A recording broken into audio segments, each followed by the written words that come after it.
Mga kababs, ito ang ating kwento sa Kaakay with DJ Kakay. Bata pa lang nang iwan ako nila mama at papa. Si mama maagang namayapa dahil sa sakit na leukemia. At pagkatapos nung nangyari kay mama, si papa naman ay pinagpalit ako sa ibang pamilya. Buhay pa si mama ay niloloko na niya pala kami. Si Lola ang kumupkup sa akin. Lumaki ako sa isang simpleng pamumuhay. Maraming pagsubok pero masasabi ko naman na masaya dahil kasama ko ang aking everything, si Lola Nora. Napakasipag, mapagmahal at makadiyos siyang tao. Such an inspiration human being, full of wisdom, and she has such a beautiful soul. At masasabi ko na she molded me into who I am today. DJ Kakay, ako si Austin. 18 years old, teenage boy na nangangarap maging isang guro and still learning, still growing. At dito ko sisimulan sa taon na to ang aking kwento. Lola Nora, Bakit apo? buti pa pala first service yung pinuntahan natin ngayon, no? Mamamalengke pa kasi ako mamaya. Fiesta na sa Martes.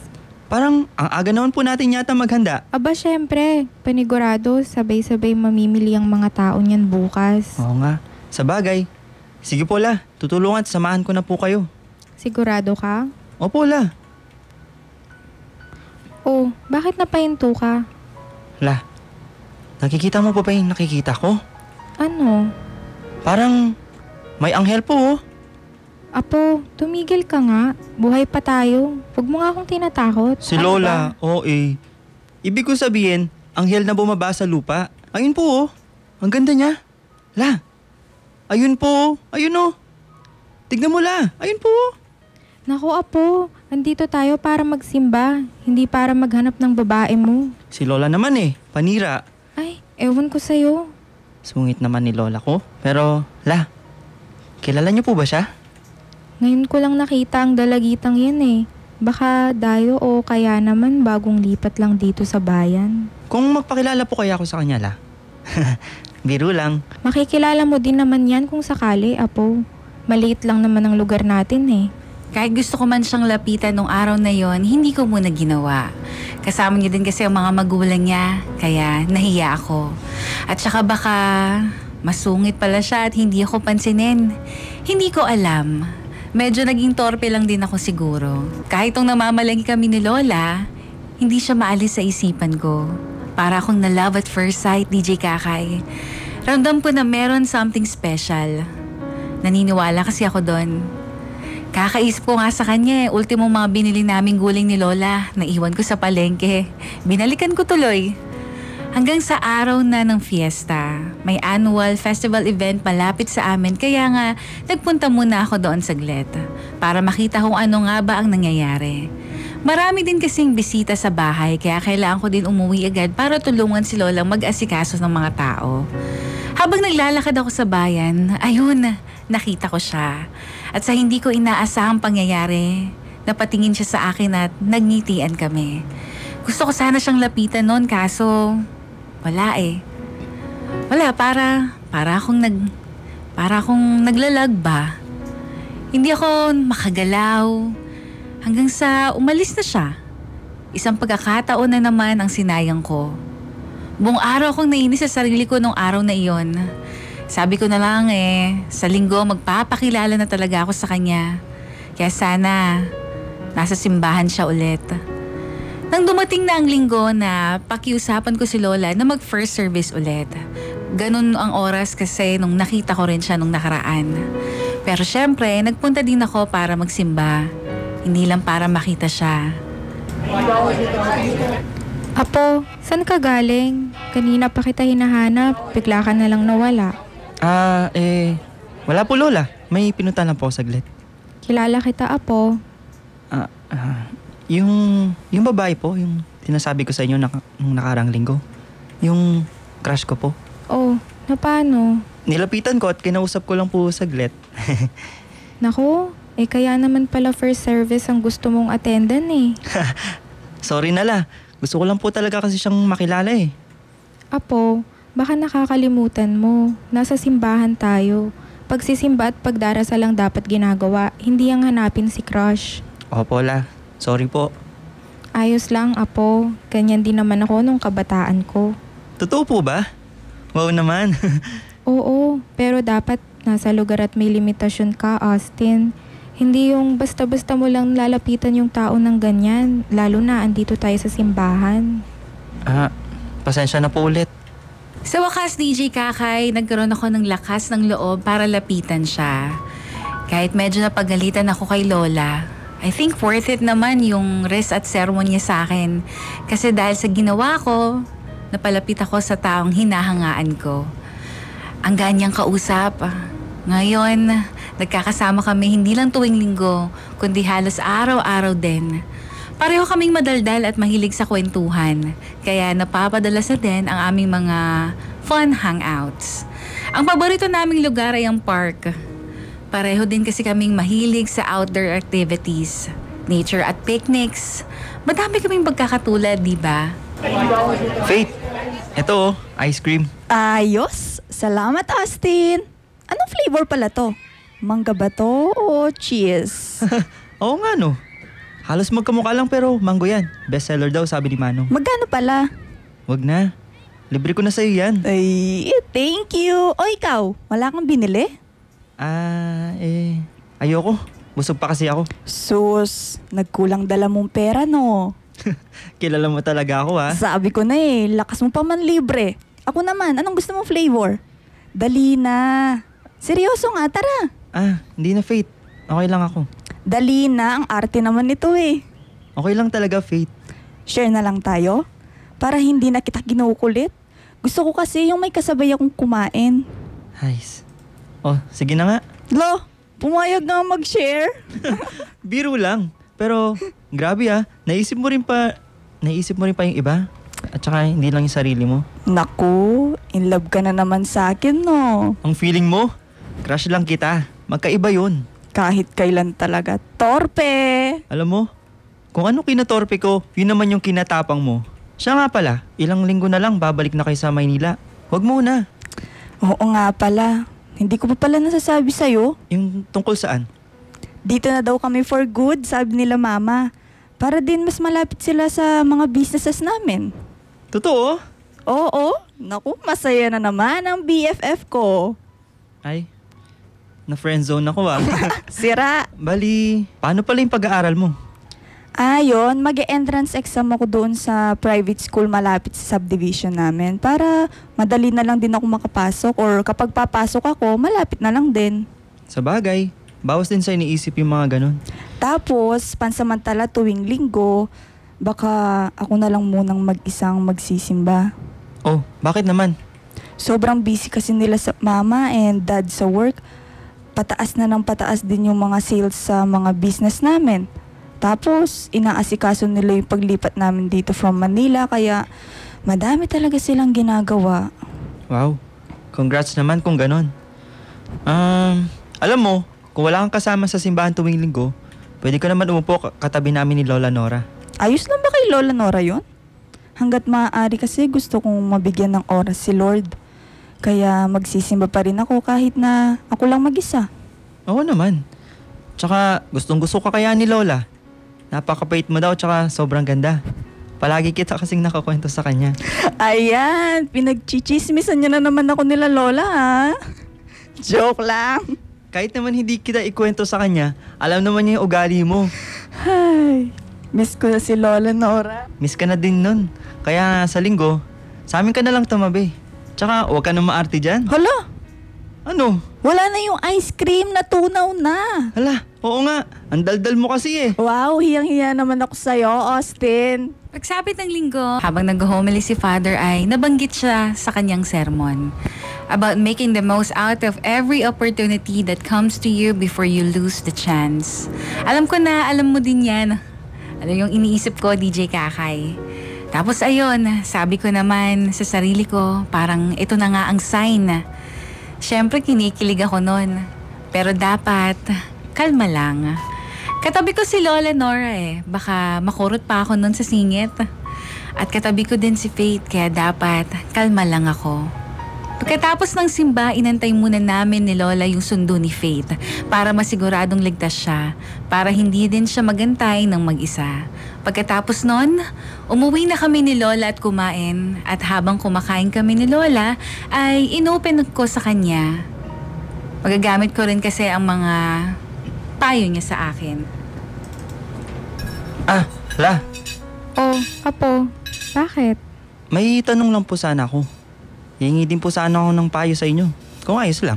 Oo naman, Apo. Ano ba yon? Sa tingin niyo po ba, tama na manligaw ako kay Faith? Apo, oo naman. Support ako sa'yo lalo na pagdating sa babae na gusto mo. Aba napakabait na bata ni Faith. Maganda na, mabait pa. Wala akong masabi sa kanya. Sa tingin mo po bala, papayag siya kung makita ko ng ligaw? Paano mo malalaman kung hindi mo susubukan, di ba? Opo, kaso hindi ko po alam la eh. Takot po akong ma-reject. Apo, kung i-reject ka man ni Faith, hindi naman yun big deal. Baka hindi pa siya handa. Parte talaga ng buhay yan. At panigurado darating din sa inyo ang tamang oras. Ang tanong, ikaw ba? Handa ka na ba? Paano po masasabi la? Apo, babae din ako. At nanggaling na ako dyan dati. Alam kong gusto ka din ni Faith. Mga tingin niya pa lang sa'yo. Alam ko na. Lola naman eh. Ayoko pong umasa. Sagutin mo munang tanong ko, Apo. Ikaw ba? Handa ka na? Ma-reject po? Hindi. Pero ang ligawan siya at magampanan lahat ng responsibilidad bilang isang manliligaw.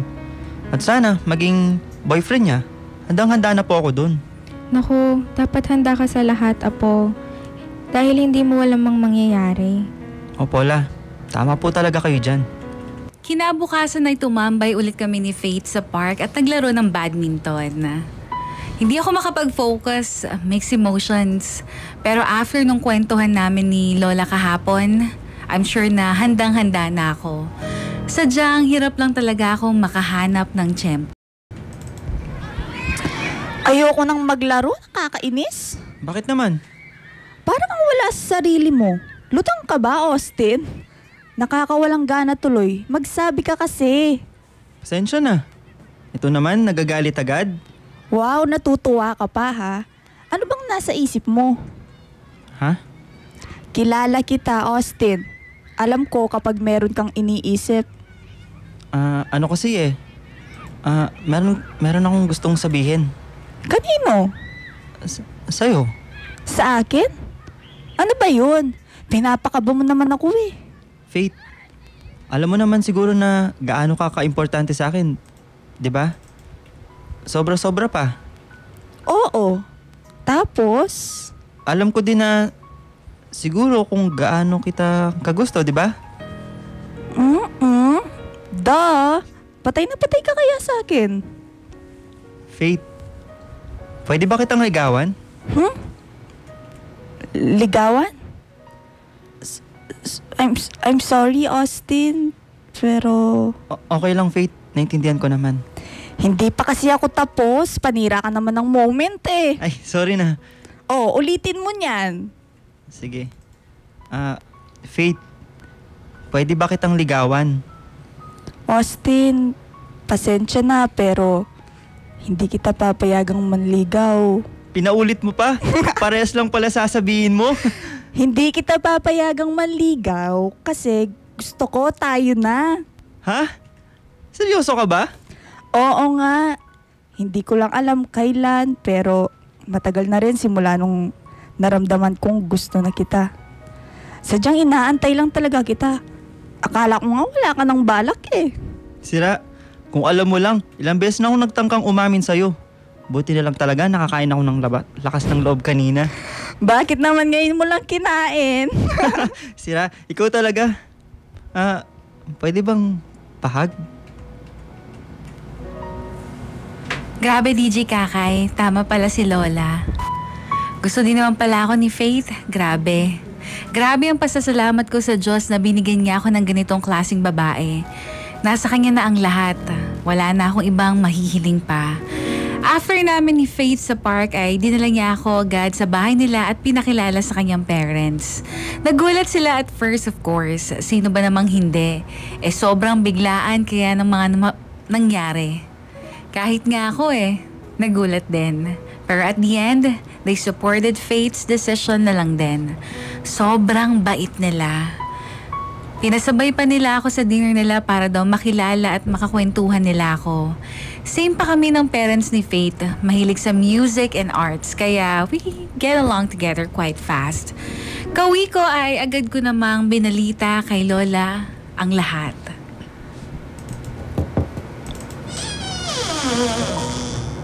Bakit ngayon ka lang? Late na. Lola, pasensya na po. Pero may magandang balita po ako sa inyo, ha? Huwag kang magagalit. Naku, sige. Ano yun? Kami na po ni Faith, la. Wow naman, Apo. Magandang balita ang mga yan. Pero teka, akala ko ba manliligaw ka pa lang? Manliligaw po sana ako, kaso lang gusto niya din po pala ako, la, Matagal na. Kaya sinagot na lang ako agad. Di na siya nagpaligaw. Masaya ako para sa'yo, Apo. Sabi ko naman sa'yo, di ba? At deserve mo yan. Napakabait mong tao Kaya mabait din ang taong napunta sa'yo. Maraming salamat po, la. Oh, bakit ka nagpapasalamat, Apo?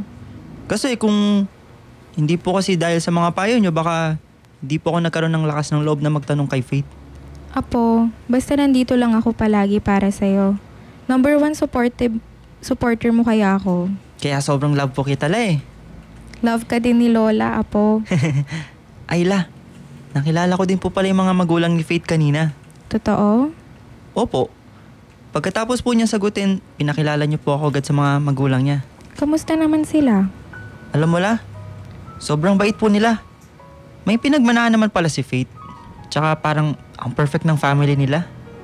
Apo, Po, ingatan mo si Faith, ha? Kung hindi, ako makakalaban mo. oo naman po, la. She is a gem. Tama po kayo. Natatangi po siya. Mismo. Ala, Apo, okay ka lang? Opo, sobra. Bakit niyo po natanong? Hindi, Apo. Bigla ka kasing namutla. Ay, la. Baka pagod lang po ako siguro. Mainitin po kasi Uminom ka muna ng tubig. Sige na, Apo. Magpahinga ka na. Bukas na lang natin ituloy ang kwentuhan. Late na din. Matutulog na ako. Sige po, la. Good night. I love you so much. Good night. I love you more, Apo. Magdasal ka bago matulog, ha? Opo, la. Kinabukasan, may date kami ni Faith. Ito ang magiging first ever date namin as mag-boyfriend and girlfriend. Actually, first ever date talaga namin to ever. Our hangouts were never considered as date naman kasi, sa tingin ko. Tinanong ko siya kung saan niya gustong pumunta. Ang balak ko sana ay sa isang restaurant para iba siya sa mga madalas namin pinupuntahan na lugar. Ang romantic din kasi ng vibes sa ganun I wanted to be a memorable for her because she deserves all the love in this world. Pero syempre, tulad ng dati, simple lang ang gusto niya. Sa park. Kung saan siya masaya, doon din ako. Kaya sa park kami. Basta't kasama ko siya, masayang masaya ako. At yun ang pinaka-importante. Bal! Sorry, medyo nalita ko. Kanina ka pa ba? Halos kararating ko lang din. Okay lang naman ako. Teka, Bal? Sino yun? Ikaw? Ha? Bakit naman Bal? Ang slow talaga. Ano bang kabaliktaran ng Bal? Eddie Love. Ang cute mo talaga, no? O sige, simula ngayon, Bal na lang tatawag ko sa atin. Nax, bilis ka usap. Oh, Bal, okay ka lang? Oo naman. Bakit? Parang si Lola. Oo na, maputla ako pero siguro kulang lang ako sa tubig. Hindi lang yun. Bakit ang dami mo pasa sa katawan? Anong nangyari sa'yo? Ha? Saan? Ayan oh. Ito pa. Meron ding sa braso. Grabe, ang dami. Hala, oo nga no. Di ko napansin. Baka sa school, sa training namin sa volleyball. Volleyball player din ako pero never ako nagkapasa ng ganyan kadami. Hayaan mo na. Tsaka tubig lang katapat niyan. Magpahinga ka din minsan kasi. Nagpapahinga naman ako. Dapat nga sa'yo dyan. Sa'yo ko nga dapat sinasabi yun Tsaka mas busy ka pa sa akin. Ang dami mo kayang ganap sa buhay. Ay, hindi ko nga din alam kung paano ko napagsasabay lahat yun. From studies to passions. Nakaka-drain din minsan. Buti na nga lang nandyan ka palagi para pasayahin ako, patawanin, at kulitin na rin minsan. Nakaka-touch naman yon. Thank you sa pag-appreciate sa akin ha. And thank you for always being here for me. Kayong dalawa ni Lola Nora. Of course. Ma, Austin, okay ka lang? mahal kita. Bal! Austin! Austin! Tulong! Tulong! Hindi ko na alam ang mga nangyari after nun. Nagising na lang ako na nakahiga sa hospital. Sobra akong nilalamig at kinalabutan. Akala ko talaga nananaginip lang ako.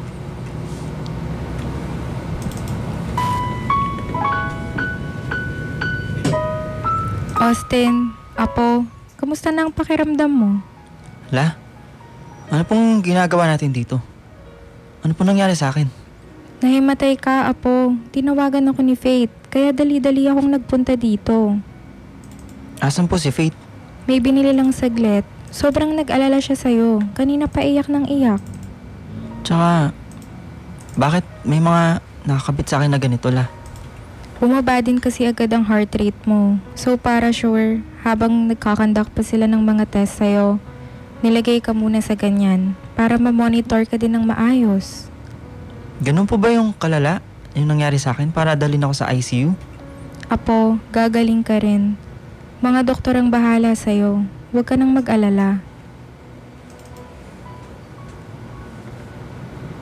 Oh, ayan na pala si Faith. Eto po, La, kain po muna kayo. Salamat, nak. Sige, iwan ko muna kayo ni Austin. Sige po, ako na po muna ang bahala kay Austin. Nakapagpaalam na rin naman po ako sa mga magulang ko na madidis oras po ako ng uwi. Pahinga ka muna, La, ha? Naku, nakakahiya naman. Lola, parang hindi naman na kayo iba sa akin. Tayo-tayo na lang ang magtutulungan, kaya okay lang po. Salamat, nak, ha. Pagpalain ka ng Diyos. Labas muna ako, ha. Sige po, Lola. Bal, kumusta na pakiramdam mo? Pinag-alala mo ako ng sobra. Pasensya na, Bal. Memorable date sana natin ngayon, kaso nagkaganito pa. Ano ka ba? Wala namang may gusto nito. Excited pa naman ako. Magpagaling ka agad para makapag-date na tayo. Opo. Medyo natagalan ng mga doctor sa pagkakandak ng mga test ko kaya kinabukasan pa namin nalaman kung bakit nangyari ang mga nangyari sa akin sa park.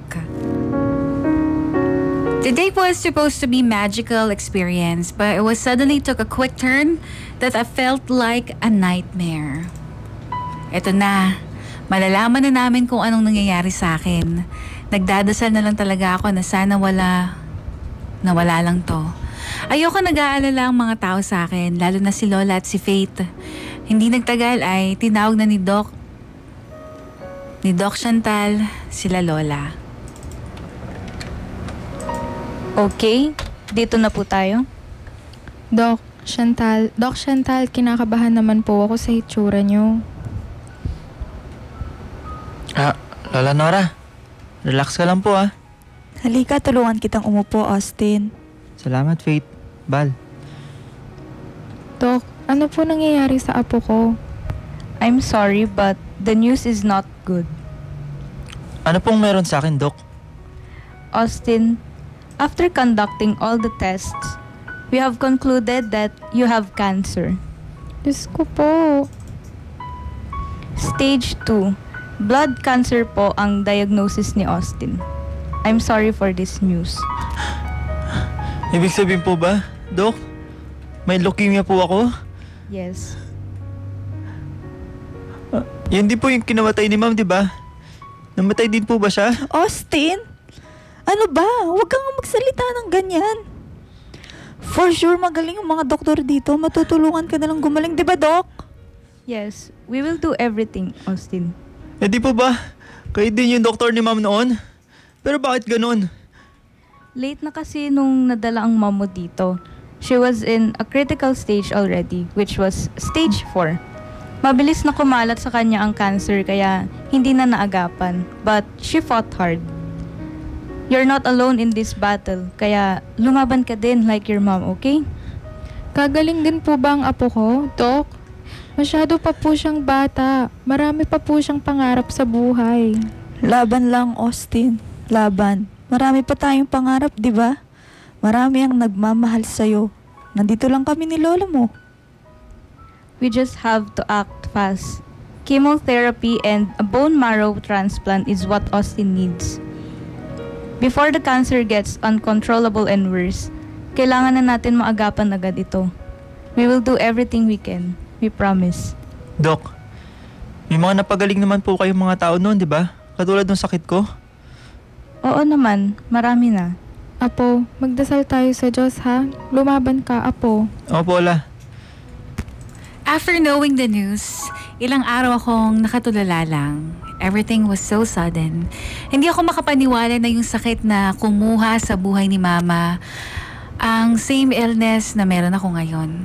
Sobra akong natatakot. Marami pa akong pangarap sa buhay, DJ Kakay. Nang naging mahina ako, hindi lang physically but also mentally, sila Lola and Faith, alam kong grabe din ang pinagdadaanan nila dahil sa nangyari sa akin. At ayaw ko lang itong ipahalata. Habang sila ay lumalaban, ako naman ay unti-unti nang sumusuko. Hindi ko mapigilang questionin ng Panginoon. Ako na lang ang meron si Lola at si Lola na lang ang meron ako. Tapos ganito. After niyang kunin si mami ko sa mundo at pagkatapos niyang hayaan na iwanan ako ng daddy ko, tapos ganito. What more does he want from me? Ni hindi ko nga alam kung magsistay pa sa akin si Faith kasi 'di ba, sino ba naman ang gugustuhin magkajowa ng may ganitong kondisyon? Isang pabigat. Besides, halos hindi na niya din ako binibisita, DJ Kakay. Gulong-gulo na ako. Pagkalipas ng ilang chemotherapy sessions ay parang walang nangyari. Parang mas lalo akong nanghina, kagaya ni Mama. Mabilis din kumalat ang sakit ko. It drained me. Nawalan ako ng motivation na lumaban. I got depressed.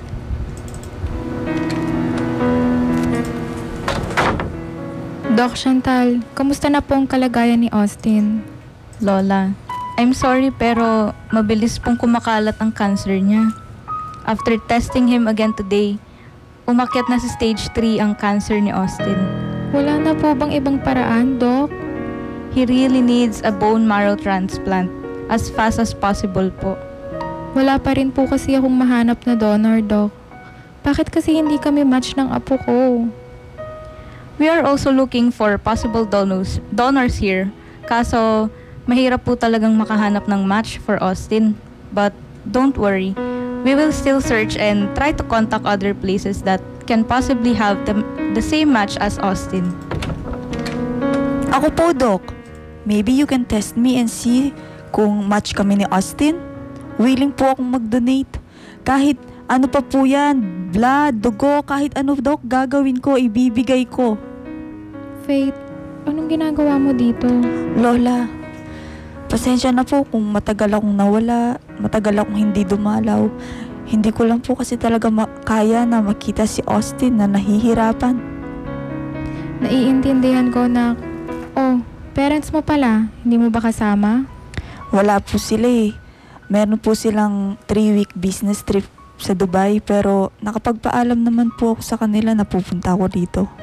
Alam ba nila ang balak mo? Hindi pa po. Saka ko na lang po siguro sasabihin la. Doc, pwede niyo po bang itest ako ngayon? As in now na po? Yes, much better para malaman na natin agad. Hindi ko alam kung ano ang nangyayari. Pag tinatanong ko si Lola kung kamusta na ang kondisyon ko, hindi siya sumasagot ng maayos. Pag nag-uusap sila ni Doc Chantal, ayaw nilang marinig ko. Ayaw lang siguro nilang ma-stress ako lalo. Pero isang araw, bigla na lang akong kinuha ng mga doctors. Lola Nora, it's a match. Let's go, Austin. We can't waste time. Salamat sa Diyos. What's happening? Saan niyo po ako dadalhin? La, ano po nangyayari? I can't remember what happened after that. I totally black out. Pagkagising ko ay bumugad sa akin si Faith. Austin? Kumusta pakiramdam mo? Faith? Anong ginagawa mo dito? At saka bakit ka naka-wheelchair? Sorry kung hindi na kita napupuntahan at nakakamusta. Ayaw lang kasi talaga kitang makita na ganito. Nahihirapan. Hindi okay ang kalagayan. Ngayon pa talaga, Faith. Kung kailan I'm at my lowest, tsaka mo ko iniwan? Austin, hindi kita iniwan at never kitang iiwan. Yun na nga yung ginawa mo eh. Kahit message or call man lang, wala. Sorry, Austin. Asan si Lola? Gusto ko siya yung nandito sa tabi ko. Kasi siya yung never na pinabayaan, kinakaya at iniwan ako. So ganyan pala iniisip mo sa akin? Never kong gagawin yun sa'yo, Austin. Eh ano palang ibig sabihin ng lahat ng ginawa mo? Tapos ngayon, nagpaparamdam ka ulit? Para saan pa? I don't need you anymore. Mawawala din naman ako eh. Sana masaya ka na. Anong nangyari? Bakit humahagulgol si Faith sa labas? Lola, saan po kayo galing? Kumusta nang pakiramdam mo, Apo? Ito po, medyo nahihilo lang po pero okay naman. Mabuti naman kung ganun. Ano po bang ginawa sa akin, La? Tsaka bakit bigla na lang akong kinuha ng mga doctors? Sagutin mo muna ang tanong ko, anong nangyari sa inyo ni Faith? Wala na, pinaalis ko na po siya, La. Pagkatapos niya akong kalimutan, di kamusta, wala po. Tapos bigla siyang sumusulpot dito ngayon na parang wala lang. Humingi ka ng tawad sa kanya ngayon din, Austin. Bakit naman po, La?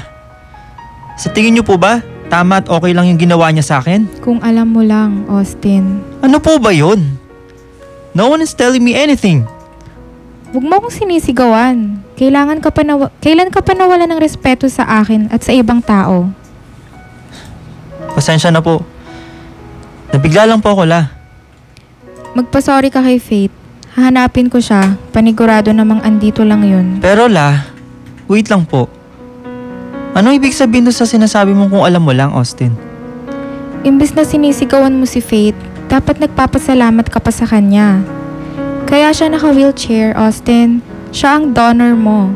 Yung operation mo, that was a bone marrow transplant. She insisted na magpa-test siya to see if magmamatch kayo and you did. Kaya ganun na lang din na nagmadali ang lahat at hindi ka na nasabihan. We had to rush you for an urgent operation kasi you needed a transplant as fast as possible. Hindi niya kayang makita ka na ganyan. And it was a brave decision for her to do. She didn't have to do it, but she did. Ganyan ka kamahal ni Faith. Wow. I really have to say thank yous and sorries to Faith. Hindi ko man lang binigyan ng chance to talk and explain. She is basically saving your life, Apo. Malaki ang pasasalamat ko sa Diyos na may mga taong katulad ni Faith. Grabe na po pala talagang kondisyon ko na to, La. Oo, ayaw ko lang talaga na malaman mo. Because you're going through enough already. Ganun na po ba kalala? Stage 3 cancer na, Apo. And Mom died at stage 4. Don't lose hope. Sabi ni Doc, mas mataas ng chance mo na gumaling ngayon na nakapag-undergo ka na ng bone marrow transplant. And a bone marrow transplant is the last resort, diba, La? So paano pag hindi gumana to? Apo, may awa ang Diyos. Sana nga. Apo, wag kang ang ganyan. Opo, La. Pasensya na po. O sige, magpahinga ka muna dyan at hahanapin ko muna si Faith para makapag-usap kayo. DJ Kakay, hindi ko nakita si Faith after nung araw na yon. Ayaw muna daw niya akong makipag-usap sa kanya. Naiintindihan ko naman yon. Sobrang mali ng mga sinabi ko sa kanya. Naging selfish ako at sa tingin ko, deserve ko ang galit na meron sa akin si Faith. Hanggang sa... Sino yan?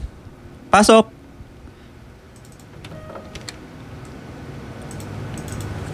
Faith? Kumusta, Austin? Faith? Gusto ko lang sanang humingi ng tawad sa mga nasabi ko sa'yo. Naiintindihan ko naman. Wala rin naman akong sama ng loob sa'yo. Maraming salamat sa lahat ng ginawa mo para sa akin, Faith. Alam kong hindi mo kailangan gawin yun. Yung mga lahat ng yun, pero ginawa mo pa rin para sa akin. Kasi mahal kita, Austin. Pasensya na din kung hindi ko nasabi agad sa'yo. Alam ko kasing pipigilan mo ako sa gagawin ko. Kilala kita eh. Buti alam mo pasok po. Oh, okay na kayong dalawa? Opo, Opo, La. La. Maraming salamat po sa inyong dalawa. Basta lagi mong tatandaan, Austin, mahal na mahal ka namin ni Lola Nora. Maraming salamat, Faith. At ginagawa mo to para sa apo ko, ha? Wala po yun, La. Mahal ko po ang apo niyo eh. At mahal din kita, Faith. Sobra pa sa mahal. Kaya, pasensya na talaga. Okay na yun, ano ba? Salamat sa lahat, Faith. Pasok.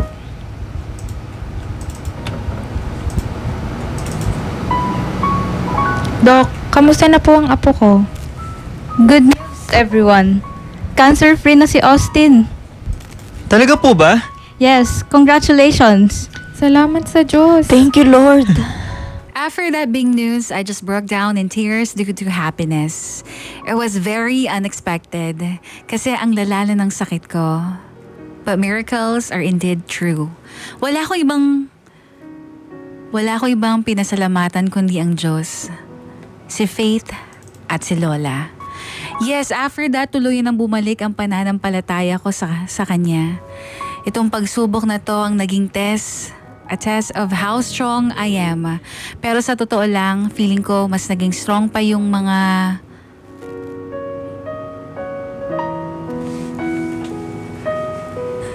taong nakapaligid sa akin kaysa sa sarili ko.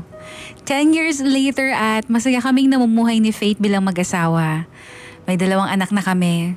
Makulay at puno ng pagmamahal ang aming pamilya. Hanggang sa aking pagtanda ay daladala ko ang lahat ng knowledge at payo na galing kay Lola. Hindi man niya naabutan ang graduation ko sa college na mayapa man siya bago ako nagkapamilya. Pero masaya ako at nakamit ko ang pangarap namin. Ang pangarap namin ni Lola na maging isang professional na teacher. Muli, DJ Kakay, ako si Austin at ito ang aming kwento.